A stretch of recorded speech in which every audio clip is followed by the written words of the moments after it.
কথায় আছি। এখন হচ্ছে যে আমাদের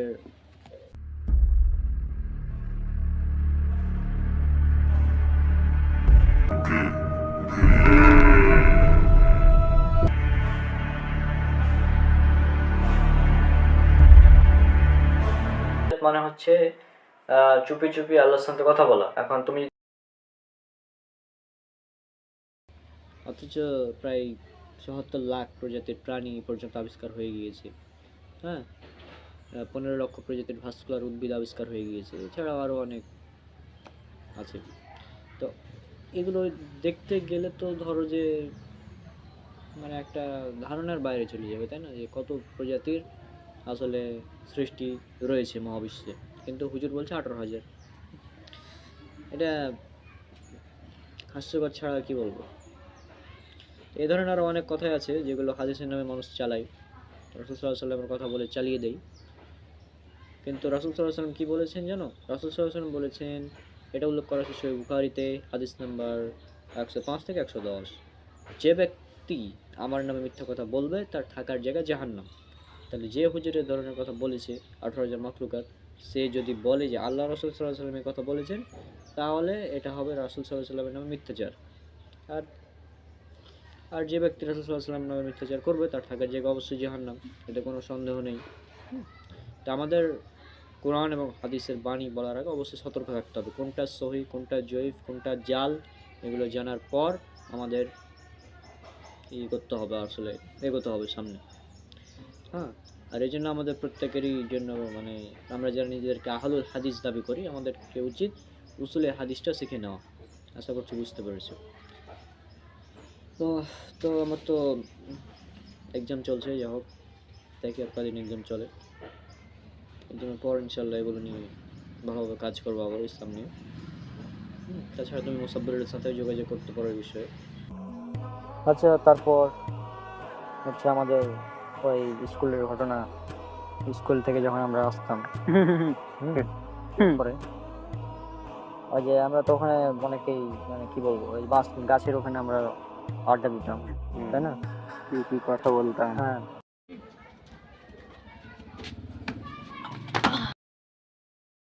আরে মুসাব্বির ভাই ভালো আছেন? এগুলো ভালো ছিল, দিনগুলোর কথা আসলে আসলে। আচ্ছা, আমাকে একটা জিনিস এবার বলতো যে এটা হচ্ছে অনেকটা ভয়াবহ ব্যাপার যে কিছুদিন আগে আমি রাবিট গেলাম নবাবগঞ্জ।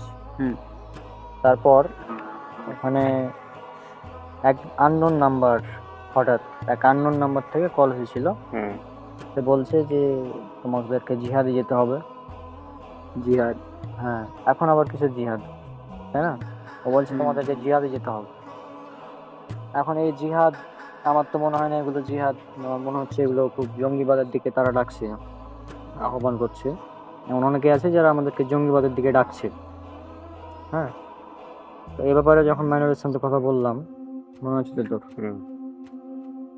তো মানে আমার ব্যাপারটা ভাবতে অবাক লাগছে যে কে ও, হ্যাঁ, যাকে দেখা যায় না, এ পর্যন্ত তার সাক্ষাৎ হয়নি। কি আমি জিহাদ মানে বুঝি না ভালোভাবে। জিহাদ মানে বুঝিস না? না, আচ্ছা, বেশি জিহাদিরা আছে যারা মুসলমান না ওদেরকে মারে, তো ওটা আসল ঘটনা কি আর এখন ওইসব করা কেন খারাপ তো বুঝি না। আচ্ছা, জিহাদ তাহলে আমি শুরু থেকে বলি। জিহাদ হচ্ছে একটা আরবি শব্দ যার অর্থ হচ্ছে চেষ্টা করা। এখন আমি যদি বলি যে আমি পরীক্ষায় পাস করার জন্য চেষ্টা করছি, এটা আমি পরীক্ষাতে পাস করার জন্য আমি জিহাদ করছি, ঠিক আছে? জিহাদ মানে যে ধরে গলা কাটা ফেলা দাও এরকম না। হ্যাঁ, কিন্তু মানে বিশ্ব মিডিয়া ইসলামকে এভাবে প্রচার করে। বিভিন্ন ইন্ডিয়ান সিনেমা আছে যেগুলোতে জিহাদকে এভাবে তুলে ধরে তারা যে এটা হচ্ছে টেররিস্ট, মানে টেরোরিজম পুরোটাই। এখন বর্তমান সময় তাহলে জিহাদ কেন খারাপ, জিহাদি কেন খারাপ? না, জিহাদ খারাপ তো না, আমি তো জিহাদকে খারাপ বলি। জিহাদ অবশ্যই প্রয়োজন, যখন প্রয়োজন হবে তখন আমরা অবশ্যই জিহাদে যাব। কিন্তু আর জিহাদের অনেকগুলো শর্ত আছে, যেমন নামাজের জন্য শর্ত আছে না, নামাজের জন্য শর্ত আমাদের পবিত্র থাকতে হবে। হ্যাঁ, এটা একটা শর্ত, ওযু করতে হবে। তাছাড়া আরো অনেকগুলো শর্ত আছে, তারপরে আমাদের নামাজ পড়তে হবে। আর কোনো শর্ত ছাড়াই যদি কেউ নামাজ পড়তে শুরু করে, এখন কেউ যদি সূর্যাস্তের সময় নামাজ পড়তে শুরু করে, হ্যাঁ, হুম। যে যে সময় নামাজ পড়া নিষিদ্ধ, তাহলে কি এটা হবে? মানে প্রত্যেকটার একটা নির্দিষ্ট টাইম আছে, হুম। তাই না? ইফতার করার, সেহারি করার একটা টাইম আছে নির্দিষ্ট। আমি তো আগে ইফতার করতে পারবো না, হুম। সূর্যাস্তের আগে তো আমি ইফতার করতে পারছি না। তো সেরকমই জিহাদেরও এরকম একটাই আছে যে এই সময় আমাদের জিহাদ ফরজ। এটা কখন বুঝবো? এটা আমাদের দায়িত্ব না, সাধারণ মুসলিমদের না। এটা যারা মুসলিম বিশ্বের যারা নেতা রয়েছে বা ইমাম, হুম। তারা এগুলো করবে যে হ্যাঁ, বিশ্বের অবস্থা এখন খারাপ, এখন আমাদের জিহাদে যেতে হবে। মানে আমাদের কাফেরদের বিরুদ্ধে অস্ত্র ধারণ করতে হবে। এটা কখন? একদম লাস্ট পর্যায়ে গিয়ে। মানে প্রথমে আমরা এমনি জাস্ট কথোপকথনের মাধ্যমে এটা করব, ইসলাম প্রচারের চেষ্টা। হ্যাঁ, ইসলাম প্রচারের চেষ্টা করব যে হ্যাঁ, আমরা কথা বলে ভাই এটা আসলে সঠিক না, আপনারা যেগুলো করছেন এগুলো ঠিক না, এভাবে আমরা বুঝাবো প্রথমে। হুম। সব না বুঝতে যখন মুসলিমদেরকে হত্যা করা শুরু করবে ওরা, হুম। তখন আমরা জাস্ট রিভেঞ্জ হিসাবে এগুলো জিহাদে যাব। হ্যাঁ, কিন্তু দাওয়াত নাই, কিচ্ছু নাই, হুটহাট ডাইরেক্ট জিহাদ। মানে আমি একটা কাফের, একটা অমুসলিম আছে, হুম। ওকে আমি প্রথমে কি করব? বুঝাবো যে ইসলাম এই কারণে সঠিক। হুম। এটা না করে আর গলায় ছুরির ধারে বলবো তুই ইসলাম গ্রহণ কর। ভালো, কি খবর তোমার অনক? এই তো আমিও ভালো আছি আলহামদুলিল্লাহ। তো এটা কিন্তু জিহাদ না। আচ্ছা তাহলে বুঝলি, এটা হচ্ছে জিহাদ। তুই বুঝিস? কাপড় ছাড়া কাউকে মারা তাহলে হত্যা। হ্যাঁ, বুঝেছি। আব্বাও পছন্দ করে না, যে আমি আর এসব পছন্দ করি না, যে জিহাদ এগুলো পছন্দ করি না। আর কেউ আমার সামনে কথা বললো আমি সহ্য করি না ওসব। তা তোরা বন্ধুরা জিজ্ঞাসা করছিস, সেজন্য শুনলাম কি এটা আসলে। কয়টা বাড়ছে? তো মূলত আমরা জিহাদকে যেভাবে দেখি, মানে সমাজে যেভাবে প্রচার করা হয়, ওটা আসলে না। অনক খান রিমোস খানের ছোট ভাই, তাই না? জি জি জি। জিহাদ আসলে অন্যরকম, অন্য কিছু। এটা ইবাদত, অবশ্যই এটা ইসলামের সর্বোচ্চ একটা ইবাদত, কিন্তু এটা মূলত ওভাবে না যেভাবে আমরা ভাবি, মানে যেভাবে দেখানো হয় আমাদের মুভির মাধ্যমে, ওটা এটা না। তো যাই হোক, আমাদের অনেক সময় হয়ে গেছে। তুই কি এখানে বসে থাকবি? মাথাটা ঠান্ডা করে। আচ্ছা, কোথায় যাবি নাকি? আমরা তো ওদিকে যাই, দেখি ঠিক আছে? পরে দেখি। ঠিক আছে, অল্প। আচ্ছা।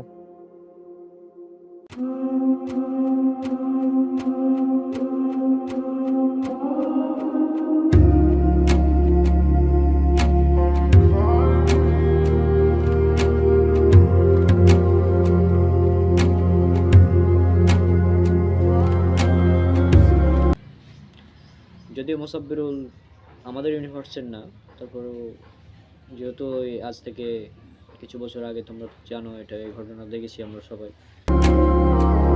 এটা বলছিলাম না যে অনেকে বলে জিহাদ সম্পর্কে ভুল ধারণা সমাজে প্রচার করে। আশা করছি অভিক এবার বিষয়টা বুঝেছে। আর অভিককে যে বইটা দিল লাইব্রেরিয়ান, ওই বইটা খুবই ভালো। হ্যাঁ, ওই বইটা তুই একবার পড়িস।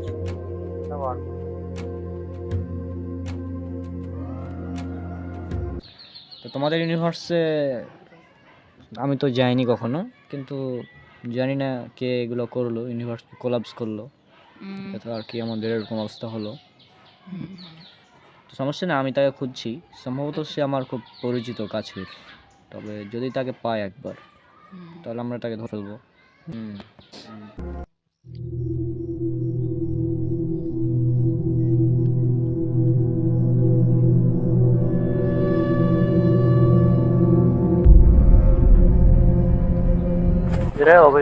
অবস্থা চলে এলি না? 2021 সালে যখন ইউনিভার্স কোলাপস করলো, একসাথে সবগুলো ইউনিভার্স হয়ে গেল। হ্যাঁ, জানি না এটা কে করেছে। তাকে খোঁজার জন্যই মূলত আমাদের যাত্রা চলছে এখনও। মোসাব্বিরও তো তাকে খোঁজার অনেক চেষ্টা করছে, পাশাপাশি মাইনুলও চেষ্টা করছে এই বিষয়ে, যে এই কাজটা করেছে এই ইউনিভার্স কোলাপস করার, সে কে? সে আমাদের মধ্যে একজন হবে। তাকে খুঁজে পাওয়াটাই হচ্ছে মেন। আমি চলে গেলাম, কিন্তু একটা দরকার ছিল, গুরুত্বপূর্ণ কথা ছিল, যে না আবার এলাম। মাইনুল কয়ে গেল? মাইনুল চলে গেল বাসায়, আবার আসবে না। আচ্ছা, কি বলছিলেন? তো বলছিলাম যে আমাদের একটা কাজ করতে হবে। তুই তো ইসলামের পথে ফিরে এসেছিস, সেটা ভালো কথা। এখন তো নামাজ টামাজে পড়িস, এটা ভালো। তবে আমাদের একটা কাজ করতে হবে, যেটা না করলে আমাদের মানে পরিপূর্ণ আমরা মুসলিম হতে পারবো না। কি কাজ? কাজটা হচ্ছে আমাদেরকে জিহাদে যেতে হবে। হ্যাঁ, হ্যাঁ, তুই না এক্ষুনি বললি জিহাদ খারাপ। জিহাদ তো খারাপ না, আমি বোঝাচ্ছি যে আমি যেটা বলেছি তখন ওখানে মাইনুল ছিল, হুম, আর মাইনুল এগুলো পছন্দ করে না, হুম, তুই জানিস। হুম। ওই জন্য আমি এগুলো বলেছিলাম তখন। দেখা যাক আমরা তাদের খুঁজে পাই কিনা।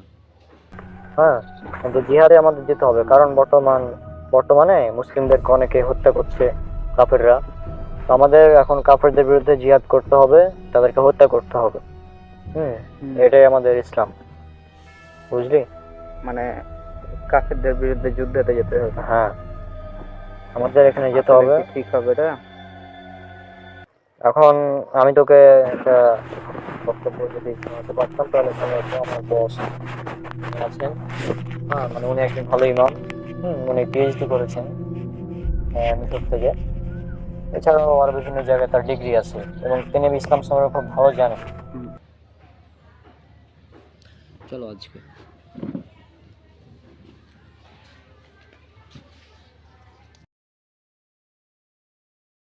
হুম, তো তিনি আমাকে বললেন যে তোমার বন্ধুরা যারা আছে তাদেরকে গিয়ে বলো, তার যদি আসে তাহলে আমাদের টিমটা একটু বড় হবে।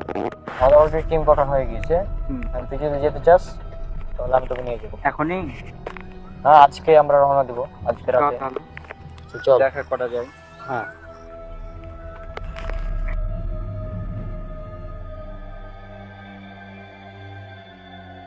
তুই শোন। হ্যাঁ, যাই হোক, আমাদের এগুলো আমি যদি তোকে বলি কখনো এর পরে যে জিহাদে যেতে হবে না, তাহলে কিন্তু কথা শুনবে না খবরদার, ঠিক আছে?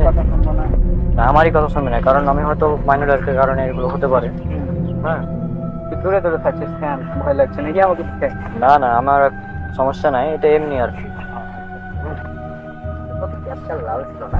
হ্যাঁ, আমার ক্যাপ তো লালই, কিন্তু হ্যাঁ, এটা মনে হয় অভিজ্ঞের ক্যাপ। তো ভুল করে তাহলে নিয়ে চলে আসি। ভুল কি হলো? আচ্ছা,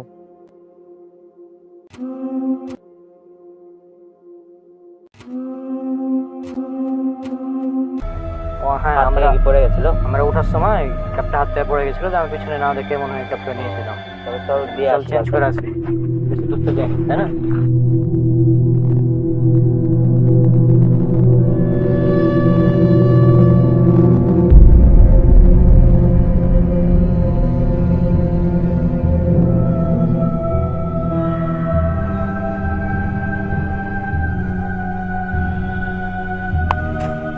অভিক, এখানে কি করছিস?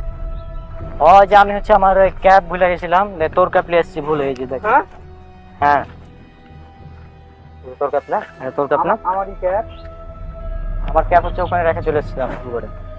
তুই একটু আগে আমার সঙ্গে ছিলি না? হ্যাঁ, ও তো আমার সাথেই ওখানে ছিল, দিয়ে আবার এখানে এলাম আমার ক্যাপের জন্য। আমি হচ্ছে ওই যে আমার ক্যাপ ওখানে রেখে চলে গেছি, ভুল করে তোর ক্যাপ নিয়েছিলাম ওখানে। তুই একটু আগে আমার সঙ্গে ছিলি না? এটা আবার কি বলছিস? আমরা তো একটু আগে ওখানে গেছিলাম, আমরা ওখানে এখানে যেতে আসলাম। দেখলাম যে ক্যাপটা মানে ভুলে গেছি, যে তখন আর কি আমরা চলে এলাম ক্যাপটা চেঞ্জ করার জন্য। আমি যে তোর সঙ্গে এক্ষুনি কথা বলছিলাম। কিভাবে সম্ভব ভাই? বলো কিভাবে আসতে নেবে। ও তো আপনার কাছে একটা কথা বলার ছিল, যে আমি হুজুরের একটা ভিডিওতে দেখলাম যে বললো নাকি যে কয়েকটা কথা বলেছে আর কি, আমি বলি যে সর্বপ্রথমে বলছিল যে তুই আবার খাওয়া শুরু করছিস নাকি? না, সত্যি আমি ধর্মের কথা আসার পর আমি ওই সব কিছুই লাইনি। ও তো তখন থেকে আমার সাথে ছিল, যে এতক্ষণে এলাম না। এটা একটা আমার এটা কিছু কানেকশন আছে। আমি তোকে বলেছিলাম না যে মাহিম বলছিল যে ওই নাকি আমার মতো কাউকে দেখেছে, তাহলে এটা কি সেই? কি কি কি কি দেখেছে? না মানে মাহিম আমাকে যেটা বলছিল সেটা হচ্ছে যে যেটা বলেছিলাম তোকে সেদিন, হ্যাঁ, যে ও নাকি আমার মতো কাউকে দেখেছে। আমি প্রফেসর পড়াই, কিন্তু ও নাকি নসিবপুরে আমার মতো কাউকে দেখেছে, ওর বাড়ির সামনে। হ্যাঁ, তো ওই ওখানে আমাকে বলছিল যে জিহাদ না কিসের জন্য ও ডাকছিল। আমাকে এক্ষুনি তুই ওই কথা বললি। কিন্তু আমি তো আর সাথে আমাকে বললি মাইনুল ছিল না, ওই জন্য কথা বলিনি। তুই আমাকে আবার জিহাদের জন্য ডাকতে গেছিলি। আমি এক্ষুনি ওখানে ছিলাম, তখন আমার সঙ্গে কথা বলছিলাম, আমি সত্যি বলছি। আমি কোনো কিছু খাইনি। এটা না ভাবতে হবে তাহলে একবার। শুক্রবারে যদি হজ হয় তাহলে নাকি হুম। আকবরী হজ বলে গণ্য হবে এটা। আচ্ছা আচ্ছা, তারপর? আর শবে মেরাজের ইবাদত 100 রাতের ইবাদতের সব এর সমান। ও আচ্ছা আচ্ছা, হ্যাঁ তারপর? পুরুষেরা যদি জুম্মা না পড়ে তাহলে নাকি মহিলারা নামাজ পড়বে না। তো আর আরেকটা আছে যে ফুটবলের উদ্ভব নাকি কি বলে জনক নবীকে হত্যা করে তার মাথা নিয়ে খেলা থেকে হয়েছে এরকম কিছু। ও আচ্ছা আচ্ছা, তোর মতো কাউকে দেখতে পেয়েছে আচমকা? একজন দুজন না, এক্ষুনি আমি যেখানে বসেছিলাম মাহিম নাকি ওখানেই দেখেছে, ছিল। আবার এই বলছে এই নাকি দেখলো, এরপরে কি নাকি কে দেখবে, মানে কি ব্যাপার, এই বিষয় নিয়ে দেখতে হবে আমাদের আসলে। আচ্ছা, তো আমাদের এই বিষয়টা নিয়ে ভাবতে হবে। তো তার আগে তোর ক্যাপ ধর আর আমি ক্যাপটা দিই। তোর কাজটা ওখানে থেকে এসেছে। ও আচ্ছা আচ্ছা, ওকে আছে। আচ্ছা ভাইয়া, আজকে নাকি অভিক ভাই মানুষ ভাই ছিল, তো ওদের সাথে কি কথা বললে নাকি? হ্যাঁ হ্যাঁ। তারপর কি আর রসুল সাল্লাল্লাহু আলাইহি ওয়াসাল্লামের হায়াত নাকি 90 বছর, 63 বছর পৃথিবীতে, 27 বছর মিরাজে। হ্যাঁ, আজকে যেটা হলো আমি শুরু থেকে বলি তাহলে তোমাকে। ঠিক আছে। হ্যাঁ, আমরা সর্বপ্রথম আমি উঠে চলে গেলাম নবাবগঞ্জ। হ্যাঁ, মানে আমি নবাবগঞ্জে চলে এলাম, মানে আমি তো ছিলাম নসিপুরে। হ্যাঁ, তো আমরা নবাবগঞ্জে চলে এলাম। আসার পর তখন মাইনুল আর অভিক আসলো। তারপর আমরা গেলাম ইখলাস লাইব্রেরিতে। ইখলাস লাইব্রেরি থেকে আমরা সরাসরি চলে গেলাম আবার নসিপুর। ওখানে দুপুরে খাওয়া দাওয়া করার পর তখন আমরা বিকালে গল্প করছিলাম। এমনি সাধারণ গল্প যেগুলো আছে এগুলো আমরা পড়ছিলাম। তো তারপর যেটা হলো, অভিক আছে না, ও বলছে যে ওনাকে আমার মতো কাউকে দেখেছে। ওনাকে বলছে জিহাদে অংশ নিতে হবে। হ্যাঁ, পানিতে পেশাব করলে কিয়ামতে আল্লাহ পানি থেকে পেশাব আলাদা করতে বলবেন নাকি। আর হ্যাঁ, তো ওষুধ খাওয়ার সময় বিসমিল্লাহ না বলে আল্লাহ শফি, আল্লাহ কাফি এগুলো বলতে হয়। আর অভিক ভাইও হ্যাঁ, মাহিন দেখেছিল, মাহিন ভাইও কিছুদিন আগে দেখেছিল। তো মাহিন বললো, এটা হয়তো মাহিন হয়তো ভুল দেখেছে আমার মনে হলো, কিন্তু তারপরে যে নবীকেও দেখলো। তারপর আমরা ভাবলাম যে এটা নিয়ে তো আমাদের কিছু করা উচিত। হ্যাঁ, তো এটা সিরিয়াস তো হেবি, মানে পর পর দুইজন দেখা, এটা তো কোনো কিছু না, কারণ দুজন তো আর ভুল দেখতে পারবে না। তাহলে দেখি কালকে মারুফ মানে মাইনুল আর মোসাব্বিরুল, ওদের দুজনকে ডাকবো আমরা। হ্যাঁ, ওদের দুজনকে ডাকার পরে তখন আমরা বিষয়টা মানে ক্লিয়ার করার চেষ্টা করবো দুজনে কি হতে পারে। আচ্ছা, এখন তোমার অঙ্কগুলো হলো? হয়ে গেছে। হ্যাঁ, তাহলে রেডি বুঝেছো অঙ্ক? আচ্ছা, ঠিক আছে, তা অঙ্কগুলো করো আর দেখা যাক কি হয় কাল।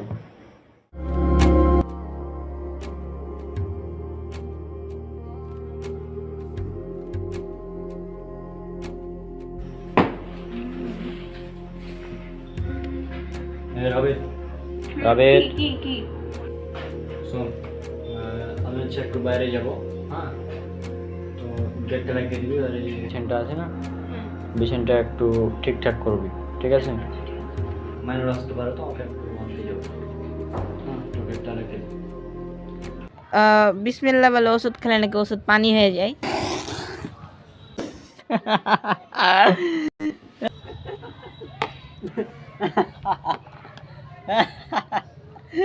কে কে ভাই আপনি হাসছেন কেন ভাই, এগুলো হাদিস। ও ভাই, ভাই আর কলা হাত দিয়ে ভাঙে খাওয়া সুন্নাত নাকি? ভাই কলা হাতে ভেঙে খাওয়া সুন্নাত, হাদিসে আছে। ও এমএফ, ও এমএফ, এগুলো কিভাবে সম্ভব? How is this possible? এটা তো হতেই পারে না। এগুলো সবই বানোয়াট, হাস্যকর, মিথ্যা কথা।